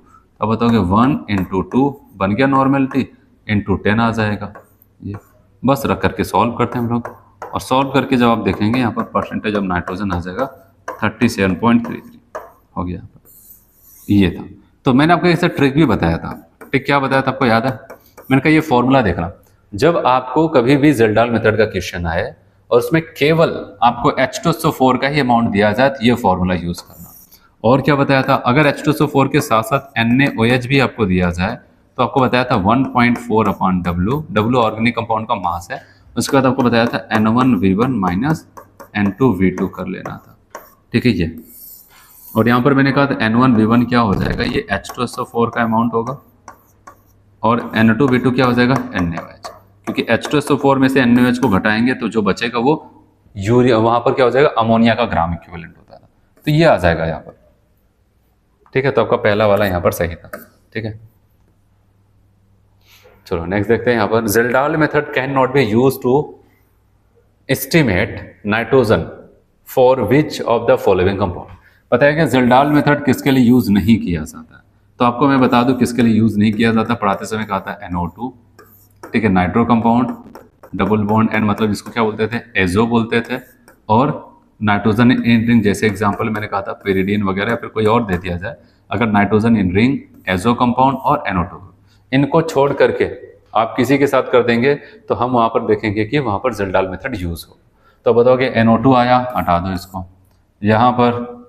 ठीक है, अच्छा आपसे पूछा गया कहाँ पर नहीं यूज होगा, तब बताओगे यहीं पर, क्योंकि यहाँ पर आप देख रहे हैं क्या इसमें से कोई मैच कर रहा है, नहीं। यहाँ पर साइनाइड के रूप में है, यहाँ पर अमीन के रूप में है, एनिलीन के रूप में, बताओ यहाँ पर होगा। आपसे पूछा जहाँ पर नहीं होगा वो NO2 वाला मैच के इनसे ना होने वाले साथ आपने वहां पर टिक। चलो अगला देखते हैं, फिर से उसी भी क्वेश्चन है। Which of the following compound will be suitable for Kjeldahl method for nitrogen estimation. Nitrogen के एस्टिमेशन को करने के लिए जेल्डाल के हिसाब से कौन सा एक सुटेबल मेथड होगा? तो आप बताओगे यहाँ पर नाइट्रोजन इन रिंग नहीं होगा, ठीक है। क्या ये NO2 ग्रुप है? नहीं। तो आप बताओगे यहाँ पर ये हो जाएगा। ये क्या था? NO2 ग्रुप था, नाइट्रो ग्रुप में नहीं, रिंग में नहीं, और इसको कहते हैं ये एजो कंपाउंड है, ठीक है। यहाँ पर N डबल बॉन्ड N आएगा, तो बताओगे ये भी नहीं होगा। अब बताओ केवल और केवल आपका कहाँ पर हो जाएगा? बी वाले में। चलो अब इसी में ही आप बढ़ते हैं, रिएक्शन मैकेनिज्म के कुछ क्वेश्चन है उसको भी देखते हैं। यहाँ पर सेक्शन ए के ही सब क्वेश्चन है। निक्लोफाइल मस्ट है, निक्लोफाइल के पास जरूर क्या होना चाहिए? क्या हो आप कह देंगे वहां पर वो निक्लोफाइल होगा, मस्ट है। तो कहा गया कि नेगेटिव चार्ज होना चाहिए। अब बताओगे नेगेटिव चार्ज वाले निक्लोफाइल की तरह काम करते हैं, लेकिन ऐसा नहीं कि यहाँ पर जो नेगेटिव चार्ज होगा वही निक्लोफाइल बन सकता है। आप जानते हैं न्यूट्रल वाले भी निक्लोफाइल बन सकते हैं। तो कहा गया मस्ट है, होना ही चाहिए। हर एक निक्लोफाइल चाहे जैसा दिखते हैं उसके पास क्या जरूर होना चाहिए उसकी बात कर रहे हैं। क्या नेगेटिव चार्ज होना चाहिए? आपको पता है कि अमोनिया के पास क्या नेगेटिव चार्ज है? नहीं, तब भी तो है। वाटर के पास नेगेटिव चार्ज है? नहीं, तब भी तो है। तो इसका मतलब बताओगे नेगेटिव चार्ज वाले तो होते हैं, तब बताओगे पॉजिटिव वाले नहीं, तब बताओगे लोन पेयर होना चाहिए। सबसे मेन क्या है? लोन पेयर, क्योंकि नेगेटिव चार्ज को भी लोन पेयर कहते हैं। अगर कोई न्यूट्रल स्पीसीज है लोन पेयर लेकर के बोले तो वहां पर भी लोन पेयर। तो इसीलिए बताया गया कि याद रखना, अगर हमें एक ऑप्शन को टिक करना है तो हम इनको कहेंगे। नेगेटिव चार्ज वाले भी होते हैं, लेकिन हमें एक देखना है ना, इसमें एक लोन पेयर होना चाहिए। तो बताओगे लोन पेयर होना सबसे मेन है, ठीक है। तो इसीलिए हम बताएंगे यहाँ पर जो सबसे मेन है, जो किसी भी निक्लोफाइल के पास पाया जाएगा वो है लोन पेयर। तो इसीलिए हम इसको टिक करते हैं। चलो अगला देखते हैं यहाँ पर। Which of the following characteristics belong to an electrophile? किस इलेक्ट्रोफाइल के रेस्पेक्ट में कौन सा कैरेक्टरिस्टिक्स बिलोंग करेगा? इलेक्ट्रोफाइल, आपको पता है इलेक्ट्रोफाइल के बारे में ना, तो चलो पढ़ते हैं। It is any species having electron deficiency, सही है, विच react eight an electron rich carbon centre. ये तो बात सही कह रहे। कोई भी ऐसी स्पीसीज जिसके पास इलेक्ट्रॉन की कमी हो और इलेक्ट्रॉन रिच सेंटर की तरफ क्या करे, वहां पर अटैक करे, ऐसे सभी लोगों को हम इलेक्ट्रोफाइल कहते हैं। कहेंगे पहला वाला ही सही है। और दूसरा पढ़ लेते हैं। It is any species having electron enrichment, नहीं है, इलेक्ट्रॉन की अधिकता नहीं होनी चाहिए, गलत, ठीक है। कैटायन एनायन सब हटाओ, पहला वाला सबसे बेस्ट है। आपसे पूछा गया यहां पर pick out the electrophile from the following, ठीक है। कौन यहां पर इलेक्ट्रोफाइल होगा? अगर दिए गए ऑप्शन में से देखते हैं तब बताओगे यहां पर इनके पास, जिसके पास इलेक्ट्रॉन की कमी है, इनके पास अब बताओगे ऑक्टेट कंप्लीट है और लोन पेयर भी बचा है, दूसरों को दे दे। प्लस चार्ज होने की वजह से यहाँ पर इस कार्बन के पास 6 इलेक्ट्रॉन होंगे, यहाँ पर सबका कोटा कंप्लीट है। अब बताओगे हमारे पास ये और ये दो आएंगे, Bf3 और Me3C+। तो इसमें हम कौन सा लगाएंगे? ये, क्योंकि इनके पास कैटायन, इनके पास, इस वाले के पास आपके पास 6 इलेक्ट्रॉन, यहाँ पर इनके पास 6 इलेक्ट्रॉन, तो हम कहेंगे यही इलेक्ट्रोफाइल वहां पर बने। चलो अगला देखते हैं। यहाँ पर कह रहे हैं कि CH3 का होल 4n+, इसको कहते हैं यहाँ पर क्वाटर्नरी अमोनियम आयन, ठीक है। तो क्वाटर्नरी अमोनियम आयन बोला जाता है is neither an electrophile nor a nucleophile, because देखो नाइट्रोजन ने यहाँ पर क्या किया, 4 बॉन्ड्स बनवा लिए, ठीक। अपने कोऑर्डिनेट बॉन्ड का भी यूज कर, वहां पर एक लोन पेयर का भी यूज किया कोऑर्डिनेट बॉन्ड में, और 3 तो इसके पास पहले से होंगे। CH3 का होल 4n+ बना लिया। कहा गया कि ये अब इस स्थिति में आ चुका है कि ना तो इलेक्ट्रोफाइल बन सकता है ना तो निक्लोफाइल बन सकता है। तो क्यों? कहा गया does not have electron pair for donation as well as can not attract electron pair. कह रहे हैं ना तो इलेक्ट्रॉन पेयर को डोनेट करने के लिए इलेक्ट्रॉन पेयर है, और ना तो अट्रैक्ट करने की यहाँ पर क्षमता है। बताओ ये ऑप्शन तो ठीक लग रहा है, और देखते हैं और कुछ बेहतर मिल जाए। बताइए neither has electron pair available for donation, not can accommodate electron since last cell of nitrogen are fully occupied। दोनों ठीक ठाक थे, लेकिन अगर हमें एक देखना है तो इसमें बहुत अच्छा एक्सप्लेनेशन दिया गया है कि नाइट्रोजन का जो आखिरी शेल है, आपको पता है सेकेंड पीरियड का है, इसके पास सेकेंड पीरियड में s और p ऑर्बिटल सबसेल ही पाया जाता है, जिसमें मैक्सिमम कैपेसिटी मिला करके 8 हो सकता है, और फुली फिल्ड हो जाते हैं, इसलिए और एक्स्ट्रा इलेक्ट्रॉन को नहीं ले सकता है। और अब कोई भी उसके पास इलेक्ट्रॉन नहीं बचा है लोन पेयर जिसको वो डोनेट करा सके। तो दोनों ठीक ठाक थे, लेकिन इसको हम लोग ज़्यादा अच्छा मानेंगे। काफ़ी अच्छा एक्सप्लेनेशन दिया है नाइट्रोजन के बारे में, तो बी वाला बेस्ट मानेंगे यहाँ पर। चलो अगला आते हैं यहाँ पर। Which of the following species is an electrophilic in nature. कौन इलेक्ट्रोफिलिक नेचर का होगा? ठीक है, अच्छा नॉट बोला गया ना, नॉट इलेक्ट्रोफिलिक नेचर, क्योंकि पॉजिटिव वाले हैं तो मैंने कहा था ये इनके पास आखिरी शेल में 7 हुआ करते थे, एक की जरूरत ही, पता चला एक और निकल गया तो अब 6 हो गए। तो बताओ कि ये भी होगा, BF3 तो होगा ही है, NO2 प्लस होगा ही होगा। तो बच्चे कौन यहाँ पर, पढ़ाते समय मैंने इनका केस और इनका भी केस बताया था, NH4 प्लस। इनके लिए पॉजिटिव चार्ज तो होता है, लेकिन ऐसा नहीं कि हर पॉजिटिव चार्ज वाला आपका इलेक्ट्रोफाइल ही बन जाए। तो वही आपका यहाँ पर क्वेश्चन होगा, H3O प्लस हाइड्रोनियम आयन और अमोनियम आयन, ये भले पॉजिटिव चार्ज रखते हैं लेकिन इलेक्ट्रोफाइल कभी नहीं होंगे, क्योंकि इनकी ऑक्टेट क्या है, कंप्लीट है, सेकेंड पीरियड के एलिमेंट्स है, फुली फिल्ड है। चलो अगला देखते हैं, compare stability of the following free radicals. अच्छा, अब यहाँ पर रिएक्शन मैकेनिज्म के अच्छे क्वेश्चन हो गए। स्टेबिलिटी आपसे देखा जाए, सबके सब फ्री रेडिकल, और फ्री रेडिकल के केस में मैंने आपको बताया वहां पर हम क्या करते हैं, अल्फा एच देखते हैं जिससे हाइपर कॉन्जुगेशन ज्यादा से ज्यादा हो सके, और अगर वहां पर कॉन्जुगेशन मिले तो वो और ज्यादा हो जाए जिससे रेजोनेंस हो पाए। यहाँ पर आप देखेंगे 3 3 6 6 अल्फा एच है। यहाँ पर आप देख रहे हैं, यहाँ पर आप बताओगे रेजोनेंस होगा, रेजोनेंस। यहाँ पर आप बताइए 3, यहाँ पर 1 आपको मिलेगा, 1 अल्फा एच मिलेगा, और यहाँ पर आपको 3 अल्फा एच मिल जाता है। अब बताओ, अच्छा ऑर्डर अरेंज करना है तो सबसे ज्यादा रेजोनेंस वाले को आगे कर दो, सेकंड, 2 ऑप्शन में सेकंड चल रहा है। उसके बाद अल्फा एच को काउंट करो, ये कितना रखा है 6, या चलो ये भी टक्कर में चल रहा है। फिर उसके बाद आप बात करते हैं यहाँ पर 1, यहाँ पर कितना है 3 है। देखो ये हमारा फंक्शनल ग्रुप, ये अल्फा कार्बन, इस पे मेथाइल लगे, इस पे क्या हो जाएगा, मेथाइल लगा मतलब ये बीटा वाला कार्बन कहलाएगा। इस पे 2 मेथाइल लगे जिसका होल ट्वाइस कर दिया तो बीटा हो जाएगा, इसका हम इसी एच को काउंट करेंगे पर। तो बताओ कि यहाँ पर 3 है तो चौथा, फिर तीसरा। तो बताओ कि इसमें हम बी वाले को टिक करेंगे, 36 का कौन सा हो जाएगा, बी वाला। चलो यहाँ पर इसको हम लोग देखते हैं रिएक्शन मैकेनिज्म में जो हम लोग पढ़ते हैं इलेक्ट्रोफिलिक्स। अच्छा, एसिडिक स्ट्रेंथ आपसे पूछा गया। चलिए, विच of the following is the correct order of acidic strength of the following. देखो सब फिनॉल वाला केस है, फिनॉल के मेटा पे NO2 लगा, फिनॉल के मेटा पे OR लगा। तो आपको पता है कि एसिडिक स्ट्रेंथ की अगर हम बात करते हैं तो मैंने कहा था एसिडिक स्ट्रेंथ को अगर देखें -I -M ग्रुप बढ़ाता है, +I और +M ग्रुप वाले क्या करते हैं, घटाते हैं, ऐसा कुछ होता है। और अगर हम आते हैं यहाँ पर मेटा पोजीशन, और मेटा पोजीशन सबको पता है M इफेक्ट काम नहीं करता, मीसोमेरिक इफेक्ट काम नहीं करता, केवल I इफेक्ट काम करेगा। और I इफेक्ट की अगर हम बात करते हैं, NO2 के पास I इफेक्ट पाया जाता है, वो भी कौन सा, माइनस वाला ही है। OCH3 की एक खास बात होती है, अगर M इफेक्ट काम करता है तो +M देता है और I में -I देता है। हालांकि हम मेटा पे हैं तो मेटा पे इसका केवल एक ही इफेक्ट होता है, इंडक्टिव, और वो भी -I इनका नेचर जो है वही आएगा। तो अब बताओ कि ये भी बढ़ाएगा, ये भी बढ़ाएगा, अब दोनों में से ज्यादा कौन बढ़ाएगा, जो -I में आगे होगा। तो NO2 सबको पता है आगे होता है, वो काफी पीछे होता है। अब बताओ कि सेकंड सबसे ज्यादा होगा, फिर थर्ड, और सबसे लास्ट में आपका कौन सा हो जाएगा, फर्स्ट। ठीक है, तो आप बताओगे यहाँ पर बी वाला करेक्ट हो जाता है। अगला क्वेश्चन देखते हैं,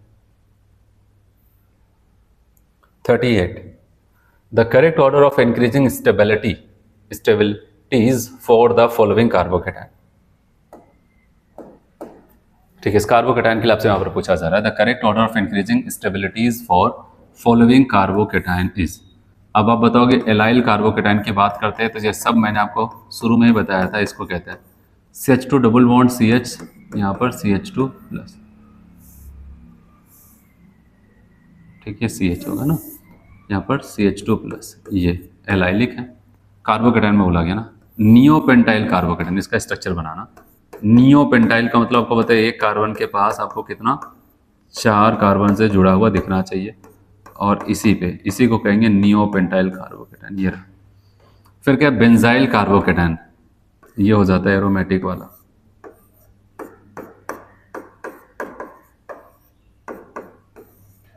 ठीक है, आइसोब्यूटाइल कार्बोकेटाइन,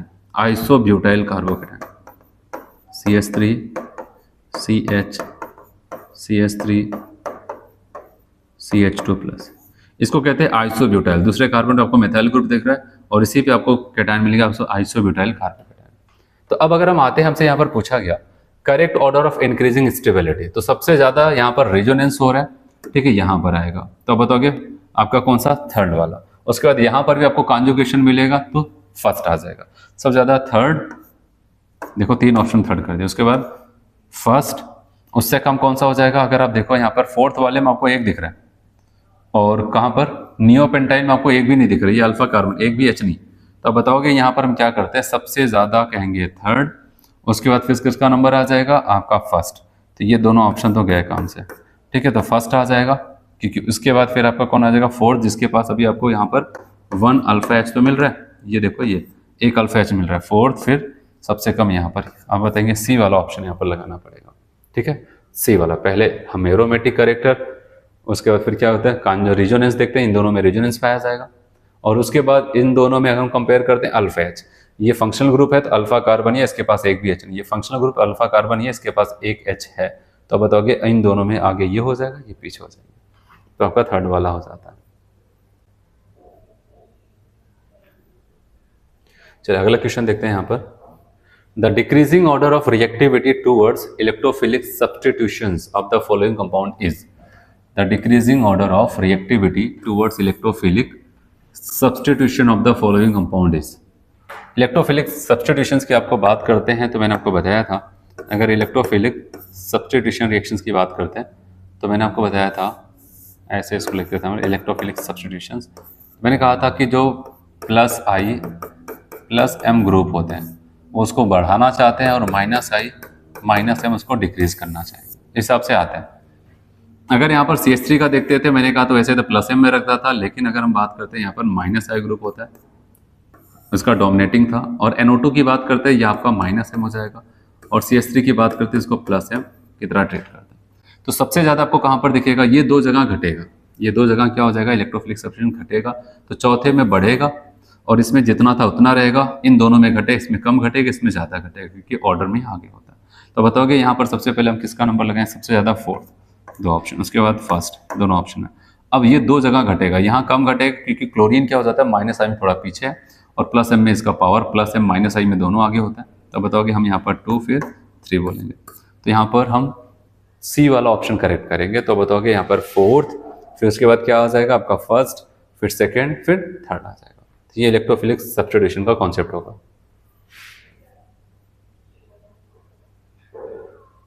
चलो 40 नंबर का क्वेश्चन अगर हम लोग यहाँ पर देखते हैं, बताइए कि arrange the following increasing order of stability. फिर से वही आपको अल्फा एच देखना है। ठीक है, यहाँ पर इसको अगर मैं थोड़ा सा और अच्छे से बनाऊँ, इसमें थोड़ा सा बॉन्ड वगैरह ऐसा है, अगर इसको आप देखेंगे ये आपका यहाँ पर C प्लस है और इसी पे आपका 2 मिथाइल ग्रुप लगा है। सही से अगर देखें तो ऐसे बनाइए CH3 CH3, उसके आप बताओगे CH2 CH3। अब यहाँ पर अगर आपसे पूछा जाए अल्फा H कितना हो जाएगा, बताओगे अल्फा कार्बन, अब 3 3 6 7 8, अब बताओगे 8 अल्फा H यहाँ पर आपको मिलेगा। अगर यहाँ पर आते हैं इसका मतलब आपको समझना यहाँ पर ये बॉन्ड नहीं होना चाहिए, इसे डायरेक्टली यहाँ पर इसे लिखते तो ज़्यादा ठीक रहता। अब बताओगे यहाँ पर ऐसे CH3 ऐसे, जब इसको हम देखते हैं यहाँ पर आप बताएंगे 3 अल्फा कार्बन 1 2 3 और टोटल मिलाकर 9 अल्फा एच यहाँ पर आ जाता है। चलो इनके पास आते हैं, 2 मिथाइल ग्रुप लगे हैं, मतलब ऐसे आप बताएंगे CH3 CH प्लस CH। अब बताओगे 3 3 6 6 अल्फा एच है। ठीक है, 3 3 6, और यहाँ पर आते हैं तो आपको साफ साफ दिख रहा है ये alpha carbon alpha hydrogen 3 alpha H, और यहाँ पर आएंगे तब बताएंगे क्या हो जाएगा केवल 0। जहाँ पर अल्फा एच ज़्यादा उसी को सबसे ज़्यादा, तो सबसे ज़्यादा कहाँ पर है सेकंड वाले में, तो अब सेकंड वाले को सबसे ज़्यादा, ये देखो 3 ऑप्शन सेकंड वाले को ज़्यादा कर दिया, अभी एक ही ऑप्शन कैंसिल होता है। उसके बाद किसका नंबर आ जाएगा फर्स्ट वाले में, कितना आ जाता है बताओगे, इसमें 8 है, तो बताओगे फर्स्ट वाला ये, एक ऑप्शन अभी और कैंसिल हुआ। तो फर्स्ट के बाद अब बताओगे इसमें 6 रख रहा है, इसमें 3, तब बताओगे थर्ड वाला होना चाहिए। अभी दोनों ऑप्शन टक्कर में चल रहा है। अब अगर हम आते हैं फोर्थ और फिफ्थ, इसके पास 3 है, इसके पास 0, तब बताओगे फोर्थ फिर फिफ्थ, बताओगे सबसे ज़्यादा कौन सा हो जाएगा, सबसे सही ऑर्डर यहाँ पर आ जाएगा आपका फर्स्ट वाला।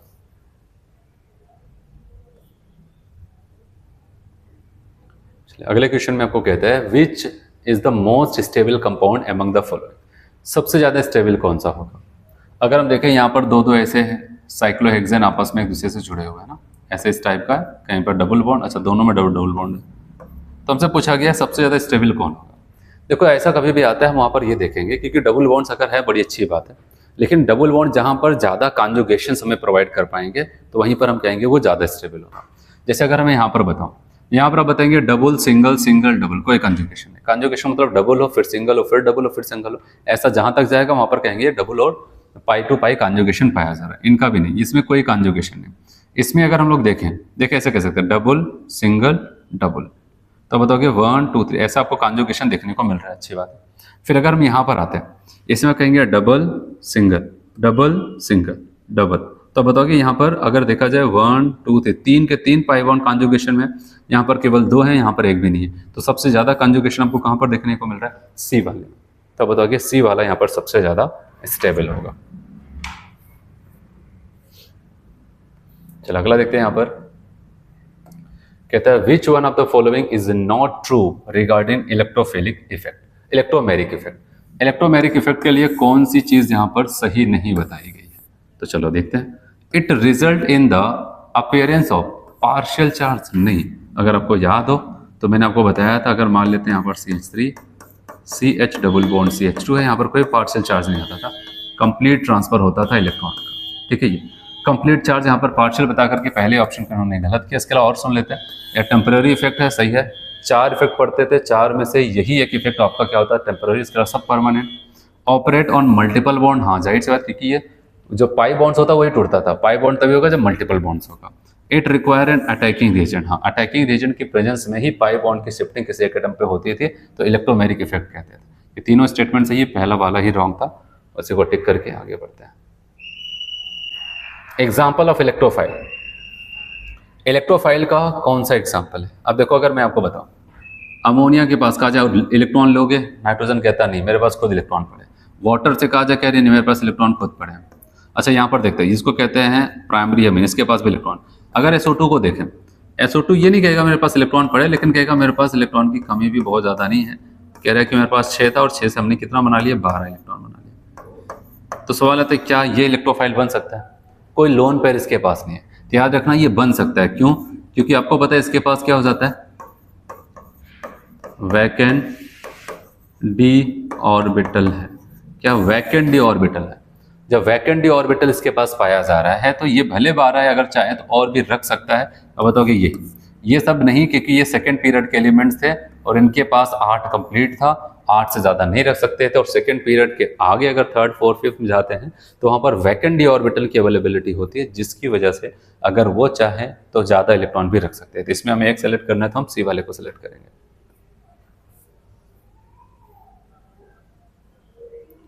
चलो अगला देखते हैं 44 नंबर।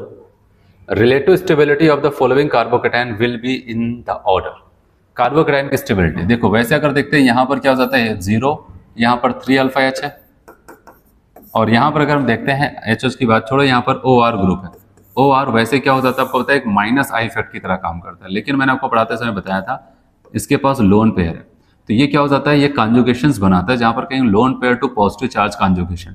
इसको माइनस आई इफेक्ट देकर के घटाना चाहिए था, लेकिन इसके जस्ट बगल में जो एटम उसके पास क्या है, कैटायन है, तो वहां पर क्या करेगा, कोऑर्डिनेट कर देगा, जिसकी वजह से स्टेबिलिटी ये सबसे ज्यादा हो जाएगा। और इस सब के ऐसे बहुत सारे आप क्वेश्चन देखेंगे जहां पर इनको जरूर इन्वॉल्व करता है।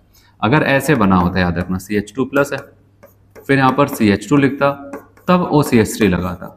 अब कहता भाई अब बताओ इनको, कहता किसकी स्टेबिलिटी बढ़ाया, कहेगा नहीं, आप प्योरली माइनस आई बन करके स्टेबिलिटी को घटाएगा। हाँ जस्ट बगल में था तो क्या कर जाता है, इनके पास ऑक्टेट इनकम्प्लीट, इनके पास ऑक्टेट कंप्लीट होने के पास लोन पेयर, इसको डोनेट कर देता, और डोनेट कर देगा, बॉन्ड कहीं पर बनवाएगा तो मतलब स्टेबल कर रहा है, बहुत अच्छा स्टेबल कर रहा है। तो इस हिसाब से बताओगे सबसे ज्यादा क्या हो जाएगा, आपका C होगा। और C के बाद आप बताओगे B 3 अल्फा एच है, यहाँ पर तो 0 अल्फा एच है, क्योंकि इन दोनों में अब अल्फा एच से ही कंपेयर किया जाएगा, तो बताओगे यहाँ पर 3 है, तो बताओगे C के बाद क्या हो जाएगा, C के बाद B के बाद A। आप बताएंगे पहला वाला से आ जाएगा, ठीक है, फर्स्ट यहाँ पर करेक्ट होगा। चलो आपसे बोला गया यहाँ पर which of the following molecule is the least resonance stabilize, कौन सबसे कम रेजोनेंस स्टेबलाइज होगा। तब बताओ ये तीनों बॉन्ड पाई बॉन्ड्स हैं, यहाँ कॉन्जुगेशन, हाँ इनका लोन पेयर नहीं जाएगा, उससे कोई मतलब नहीं, लेकिन ऐसा नहीं कि बताओ ये तब भी रेजोनेंस है, एरोमेटिक कंपाउंड है, ये तो होगा। आपसे यहाँ पर देखना, यहाँ पर देखना, क्योंकि यहाँ पर अगर हम देखें इस कार्बन का एडिशन देखें आपको मिलेगा sp3, और sp3 आ जाता है तो आप मान के चलो उसकी एरोमेटिसिटी खत्म, ये सबसे कम स्टेबलाइज होगा। यहाँ पर बेंजीन नहीं स्टेबलाइज होगा, ये तो सबसे ज्यादा होगा, ठीक है। फ्यूराइन स्ट्रक्चर, यहाँ पर कॉन्जुगेशन, यहाँ पर आप बताओगे ये, क्योंकि यहाँ पर sp3 एडिशन है तो एरोमेटिसिटी एरोमेटिक कंपाउंड होगा ही, सबसे कम लिस्ट स्टेबलाइज इन सब में होगा वही। चलो अगला हम लोग देखते हैं, कहता है which of the following free radical is a most stable, सबसे ज्यादा स्टेबल कौन होगा, फ्री रेडिकल। फ्री रेडिकल क्या आपको पता है, अगर रेजोनेंस हो रहा है, कॉन्जुगेशन हो रहा है, तो उससे भी बढ़ेगा, अल्फा एच की वजह से भी बढ़ेगा। अगर इस स्ट्रक्चर में अगर हम आए, यहाँ पर ये हमारा जिसके पास है, यहाँ पर CH3 CH3 CH3, अब बताओ यहाँ पर टोटल 9 अल्फा एच आपको मिलेगा, क्योंकि इसका मतलब कार्बन कार्बन। यहाँ पर इस पे जुड़ा है, तो यहाँ पर आप देखेंगे तो ये तो आपके बीटा वाले हो जाएंगे, यहाँ पर एक एच होगा, अब बताओ कि 1 अल्फा एच यहाँ पर होगा। और यहाँ पर आते हैं, यहाँ पर अच्छा है, अब बताओ कि यहाँ से ये इस वाले कार्बन पे था, एक ये और ये किया, अब बताओ कि इसके 3 3 6 6 अल्फा एच प्लस ये देख रहे हैं यहाँ पर कॉन्जुगेशन भी मिलेगा, एलाइलिक पोजीशन है, तो अब बताओ कि ये, और इसके बाद यहाँ पर अब बताओ कि अल्फा एच एक ही मिलेगा बस, जैसे यहाँ पर। तो बताओ कि सबसे ज़्यादा आप किसको लगाएंगे, किसको लगाएंगे बताओ आप, इसको, क्योंकि यहाँ पर देखो, क्योंकि वैसे भी एलाइलिक पोजीशन टर्सरी से ज़्यादा हो, यहाँ पर एलाइलिक के साथ साथ 6 अल्फा हाइड्रोजन भी दे रहे हैं, तो बताओ कि सबसे ज़्यादा ये हो जाएगा सी वाला, ठीक है, थर्ड। चलो अगला देखते हैं हम लोग यहाँ पर 47, temporary effect in which, temporary effect की बात कर रहे हैं, in which there is complete transfer of a shared pair of pi electron to one of the atoms joined by a multiple bond on the demand of an attacking reagent। पूरी कहानी किसकी सुना रहे हैं, इलेक्ट्रोमेरिक इफेक्ट, ठीक है। चलो यहां पर देखते हैं, अच्छा क्वेश्चन 48 पूछा कि which of the following represent the correct increasing order of electron pair availability on nitrogen based on hyper conjugation plus I minus I effects using alkyl group. देखो यहां पर अगर देखा जाए एनिलीन का केस है, इसमें यहां पर मिथाइल ग्रुप लग गया है, इसमें सेकेंडरी ग्रुप लगा है, यहां पर टर्शियरी ग्रुप लगा दिया, ऐसे कुछ अगर देखें तो। अब देखना यहां पर क्या हो जाता है, ऐसा सब कुछ तो है। और आपसे पूछा गया कि ये नाइट्रोजन कब अच्छे से इलेक्ट्रॉन को डोनेट करा पाएगा, मिला जुला के इनका कहने का मतलब यह है कि कह रहे हैं कि ना correct increasing electron pair availability, मतलब बेसिक स्ट्रेंथ की बात कर रहे हैं अगर देखा जाए सही से, क्योंकि जितना आसानी से ये इलेक्ट्रॉन पेयर को डोनेट करा पाएंगे उतना इनके पास बेसिक स्ट्रेंथ होगा। तो बेसिक स्ट्रेंथ को प्लस आई वाले ग्रुप बढ़ाते हैं, तो ये भी प्लस आई है, ये भी प्लस आई, ये भी प्लस आई।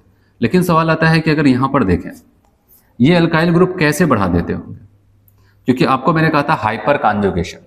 अगर यहाँ पर अगर देखेंगे CH3 है, इसके रेस्पेक्ट में अल्फा कार्बन, इनके पास 3 हाइड्रोजन है, और तीनों हाइड्रोजन क्या हो जाएंगे, इनके साथ क्या करेंगे, हाइपर कॉन्जुगेशंस करेंगे। ये कार्बन और हाइड्रोजन के इलेक्ट्रॉन को हम रिंग की तरफ भेजेंगे, जिसके पाई बॉन्ड की तरफ जाएगा, जिससे यहाँ पर शिफ्ट होकर के यहाँ पर इलेक्ट्रॉन डेंसिटी बढ़ जाएगी।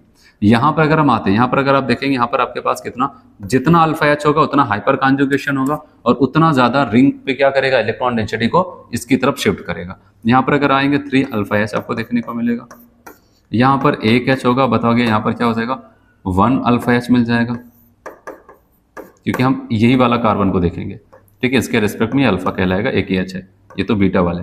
यहाँ पर आप देखेंगे एक भी नहीं हो पाएगा, 0।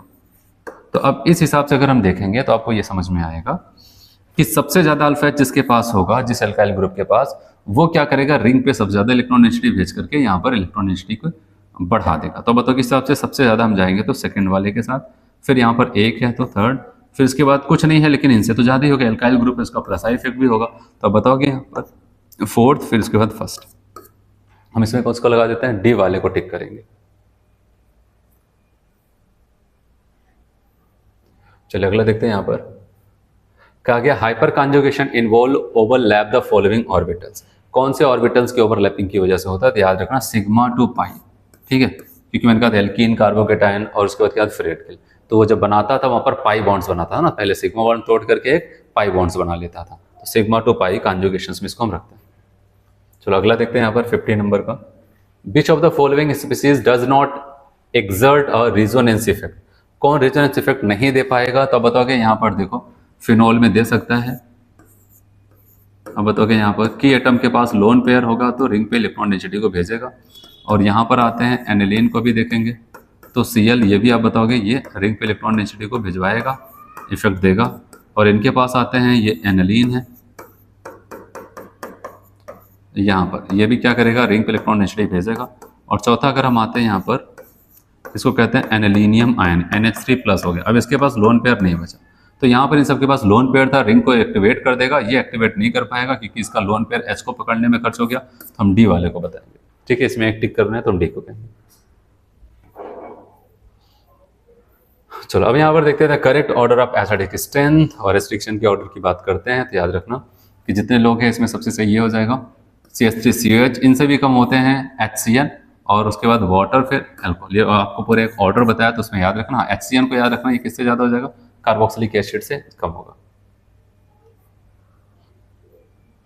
इसमें क्या पूछा गया, अच्छा ये जो मैंने आपको पढ़ाते समय ऊपर बताया था उस पर क्वेश्चन है, correct order of decreasing basic strength. Basic strength का घटता हुआ क्रम बताना। मैंने कहा था कहीं पर भी अगर रेजोनेंस होगा वहां पर बेसिक स्ट्रेंथ सबसे कम होगा। अगर कोई एरोमेटिक अमीन्स है या फिर कहीं पर रेजोनेंस हो रहा है उसकी बेसिक स्ट्रेंथ सबसे कम होती है। यहाँ पर जो भी बेसिक स्ट्रेंथ की उम्मीद है नाइट्रोजन से है। अगर मैं पहले स्ट्रक्चर में बताऊँ यहाँ पर रेजोनेंस होगा तो बताओगे कि यहाँ पर रेजोनेंस हो रहा है और एक चौथे वाले स्ट्रक्चर में रेजोनेंस हो रहा है, ये दो जगह रेजोनेंस होगा, ये तो सबसे पीछे जाएगा। फिर उसके बाद अगर हम लोग बात करते हैं यहाँ पर सेकेंड और थर्ड, सेकेंड और थर्ड में देखा जाए ना तो यहाँ पर रेजोनेंस ना यहाँ पर, मैंने आपको एक केस बताया था, अगर हमारा कोई एटम जो lone pair, negative charge, positive charge कुछ भी लेके बैठा है, अगर खुद पाई बॉन्ड से जुड़ा है तो भले उसको अल्फा पोजीशन पे कॉन्जुगेशन मिले, वो वहाँ पर रेजोनेंस में नहीं सकता। ठीक है, तो ऐसा कुछ यहाँ पर होता है। तो इसी की वजह से आप बताओगे यहाँ पर ध्यान देना कि अब यहाँ पर ना तो ये रेजोनेंस में जा रहा है लोन पेयर, ना तो ये। और हमें पता है बेसिक इक्वेशन सबसे ज़्यादा अच्छी तब होगी जब वहाँ पर क्या हो जाएगा, उसके पास जितना ज़्यादा से ज़्यादा इलेक्ट्रॉन डेंसिटी, इनकी इलेक्ट्रॉन डेंसिटी तो रिंग में भाग जाएगी, उनकी भी रिंग में घूमती रहेगी, इनकी इलेक्ट्रॉन डेंसिटी बनी रहेगी क्योंकि ये यहीं पर रहेंगे। फिर उसके बाद अगर हम लोग यहाँ पर आते हैं तो हम इनका हाइब्रिडेशंस देखते हैं। अगर हाइब्रिडेशंस देखेंगे तो 1 2 3 और एक 4, अब बताओ ये क्या हो जाएगा, sp3। यहाँ पर 1 2, ये अगर कॉन्जुगेशन में नहीं जाएगा तो इसको गिना जाएगा तो ये आ जाएगा sp2, फिर क्या हो जाएगा वो sp2 हो जाएगा। तो अब अगर हम यहाँ पर आते हैं कि दोनों के हाइब्रिडेशंस अलग अलग थे और दोनों के इलेक्ट्रॉन कहीं पर नहीं जा रहे थे, और मैंने आपको बताया था बेसिक स्ट्रेंथ का कॉन्सेप्ट ये वाला भी 1 क्या हो जाएगा, percentage of S character, S character जहाँ पर कम होगा यहाँ पर आपको होता है 25% होगा, sp3 है, यहाँ पर क्या हो जाएगा 33% होगा, sp2 है। तो ये अब इन दोनों में अगर देखा जाए 25% है तो ये ज़्यादा होगा, बताओगे सेकंड वाला ज़्यादा होगा, देख रहे 3 ऑप्शन सेकंड वाले का ज़्यादा। उसके बाद किसका नंबर, थर्ड वाले का आ जाएगा, ये 2, ये तो कट ही गया था। अब देखना इन दोनों में टक्कर है, पहले और चौथे में। पहले और चौथे में अगर मैं आपको बताऊं, अगर ये किसी को लोन पेयर दे देगा ये कंपाउंड तब भी बेंजीन रिंग की वजह से एरोमेटिक ही रहेगी। अगर ये लोन पेयर किसी को डोनेट कर देता है, देखो अगर नहीं डोनेट किया तो रिंग में भेज करके रिंग को एक्टिवेट करेगा, लेकिन अगर नहीं करता है उसके बावजूद भी अगर हम देखें यहाँ पर क्या हो जाएगा कि ये बेंजीन रिंग अगर किसी को डोनेट कर देता है तब भी इसके अलावा बेंजीन रिंग तो यहाँ पर बनी रहेगी जिसकी वजह से इसकी एरोमेटिसिटी मेंटेन रहेगी। लेकिन अगर हम यहाँ पर आते हैं, अगर यहाँ पर आते हैं आपको पता है कि यहाँ पर जो एरोमेटिक करेक्टर है, जो हम हकल रूल्स पढ़ते हैं 4n+2 पाई बराबर नंबर ऑफ पाई इलेक्ट्रॉन्स, यहाँ पर 2 2 4 2 6, ये एरोमेटिक है और 6 इलेक्ट्रॉन की वजह से है। अगर वो ये 2 इलेक्ट्रॉन किसी को डोनेट कर देगा इसकी एरोमेटिसिटी खत्म हो जाएगी, जिसके चक्कर में उसको पता है कि एक इलेक्ट्रॉन को, एक H को एक बेस बनने के चक्कर में पता चला वहां पर क्या हो जाता है, अपनी एरोमेटिसिटी ही खत्म कर दे। इसीलिए वो चाहेगा कि ये जल्दी अपने लोन पेयर को कभी डोनेट करना नहीं चाहेगा, और वो चाहेगा तो दे सकता है। तो इसीलिए अगर इन दोनों में अगर आए फर्स्ट और 4 में तो आसानी से इन दोनों को अगर कंपेयर करें तो चौथा वाला जल्दी दे सकता है, ये जल्दी नहीं देंगे, और जो जल्दी देगा इन दोनों में से उसकी बेसिक स्ट्रेंथ ज़्यादा, तो हम कहेंगे फोर्थ वाला। कहाँ गया, ये बताओगे यहाँ पर सेकेंड, फिर थर्ड, फिर फोर्थ, फिर फर्स्ट। अब बताओगे डी वाले को टिक करना पड़ेगा, ठीक है। तो अब किसको टिक करेंगे, यहाँ पर डी वाले को यहाँ पर टिक कर देता है। सबसे ज़्यादा आपका सेकंड होगा, परसेंटेज एस करेक्टर से सेकंड, और उसके बाद थर्ड आ जाएगा, फिर आपका फोर्थ वाला क्योंकि एनिलीन है, ठीक है, और उसके बाद ये।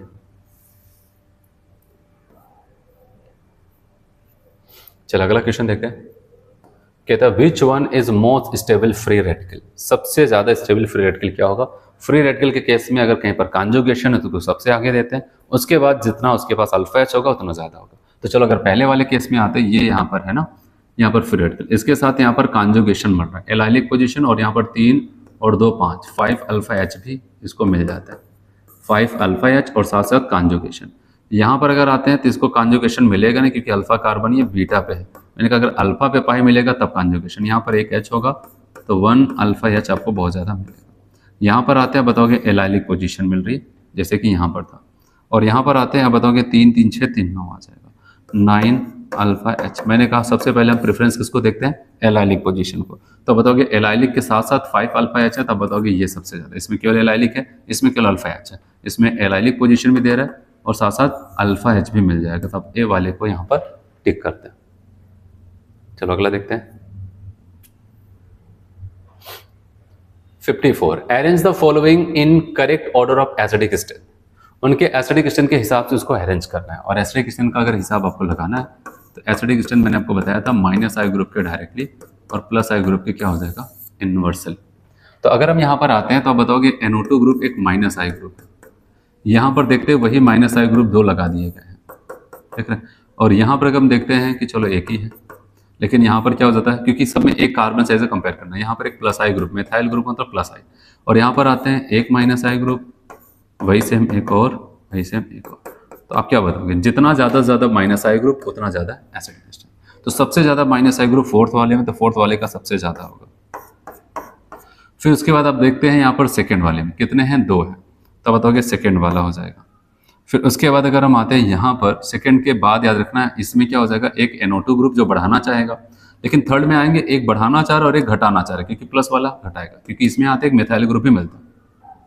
तो अब बताओगे यहाँ पर क्या हो जाता है कि यहाँ पर एक प्लस वाला बढ़ाना, ये घटाना चाह रहा है, यहाँ पर केवल बढ़ाएगा, तो बताओगे फर्स्ट वाले के पास जाएंगे, फिर थर्ड वाले। तो ये वाला यहाँ पर हो जाएगा आपका फर्स्ट वाला, ठीक है। तो अब बताओगे फोर्थ, फिर उसके बाद कौन सा आ जाएगा, सेकेंड, फिर उसके बाद फर्स्ट, फिर उसके बाद थर्ड आ जाता है। चलिए 55 देखते हैं। In which of the following order the acidic strength is correct. कौन से ऑर्डर में एसिडिक स्ट्रेंथ आपको करेक्ट लग रहा है, सब कुछ आपको बताया गया है। कार्बोक्सिलिक एसिड, फिर कौन आ जाएगा, वाटर, फिर अल्कोहल, फिर एल्काइन। अब बताओ कि आपका यही वाला यहाँ पर करेक्ट होता है। और यहाँ तक अगर हम लोग बात करते हैं तो आपके सेक्शन A GOC का जो क्वेश्चन था वो कंप्लीट हो जाता है। तो अगले लेक्चर पे हम लोग यहाँ पर सेक्शन B के क्वेश्चन करते हैं। तो आज इतना करते हैं, ठीक है।